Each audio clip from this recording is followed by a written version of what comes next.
How negative cash flows affect companies. Negative cash flows can have a number of negative consequences for companies, including difficulty meeting financial obligations, such as debt payments and employee salaries.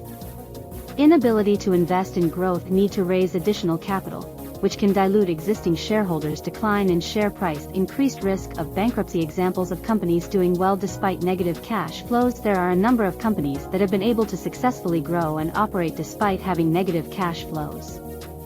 Some examples include Tesla, Amazon, Netflix, Spotify, and Uber. These companies have all been able to raise significant amounts of capital to fund their growth. They have also been able to generate positive cash flow from investing activities, such as the sale of assets or the issuance of new equity. How companies manage negative cash flows. Companies can manage negative cash flows in a number of ways, including reducing costs, increasing revenue, raising additional capital, selling assets, extending payment terms with suppliers, and negotiating early payments from customers. Companies should carefully consider their options and develop a plan to address their negative cash flows.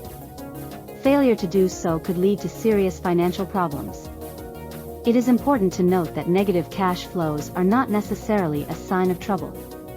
Companies that are investing heavily in growth may have negative cash flows for a period of time. However, companies with negative cash flows should be carefully monitored to ensure that they are able to meet their financial obligations and fund their growth.